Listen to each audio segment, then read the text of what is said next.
कि भरा नहीं जो भावों से, बहती जिसमें रसधार नहीं, हृदय नहीं वो पत्थर है जिसमें स्वदेश का, जिसमें स्वदेश का, जिसमें स्वदेश का।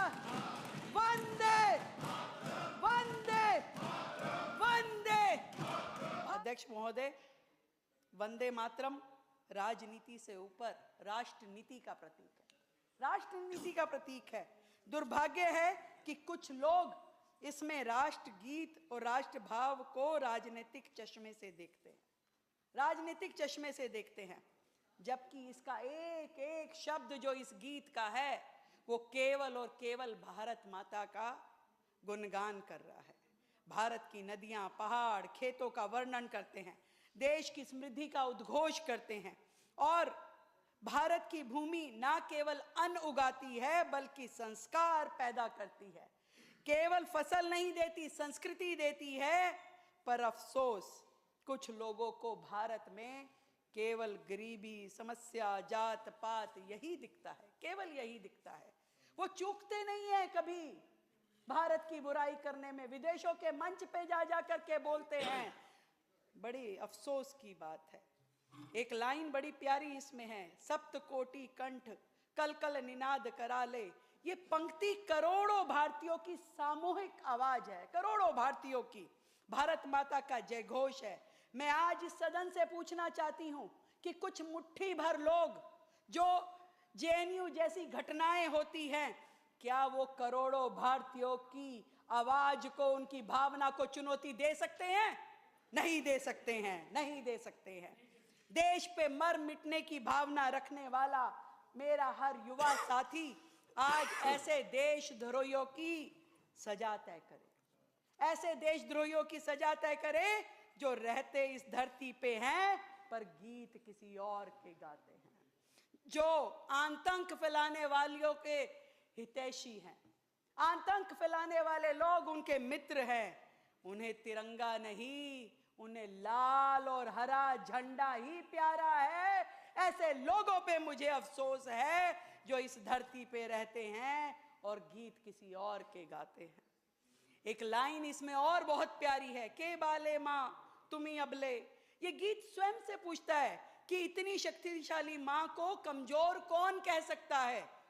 हाँ, वो कह सकते हैं जो इस देश से प्यार नहीं करते, जो इस देश की माटी जिन्हें सुहाती ही नहीं है, वो जो विदेश की धरती पे जाके भारत को बदनाम करते हैं, यहाँ की संस्थाओं को, यहाँ के लोकतंत्र को, यहाँ की सामाजिक संरचना को सवाल खड़े करते हैं इसके खिलाफ। इसलिए बार बार वंदे मातरम कहा जाना, गाया जाना आज भी जरूरी है। मैं सच में इस बात को मानती हूं कि राजनीतिक मतभेद हो सकते हैं, संभव है कि हमारे आपके राजनीतिक मतभेद हों, परंतु देश पे उंगली उठाने का अधिकार किसी ने आपको दिया नहीं है, देश पे उंगली उठाने। और भारत केवल राजनीतिक सत्ता नहीं है, बिल्कुल नहीं है, कतई नहीं है। एक सभ्यता है, एक जीवन दर्शन है। सत्ता बदलती है, सरकारें आती जाती हैं, लेकिन राष्ट्र स्थायी है और स्थायी रहेगा। सत्ता और राष्ट्र में जो लोग अंतर नहीं समझते हैं अध्यक्ष जी, वो जाने अनजाने भारत की आत्मा पे लगातार चोट कर रहे हैं।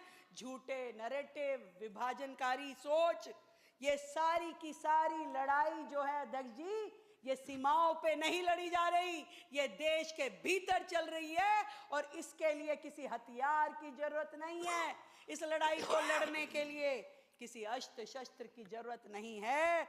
इसको केवल और केवल लड़ा जा सकता है तो वो है राष्ट्रीय चेतना, वंदे मातरम जिसका नाम है, उसी से लड़ा जा सकता है।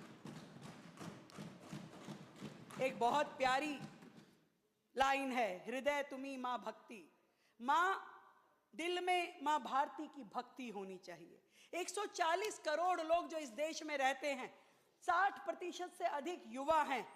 युवा ही भारत की आवाज बनेंगे, भारत के निर्माता बनेंगे, भारत को आगे बढ़ाने के प्रणेता बनेंगे और नव भारत के नेता बनेंगे।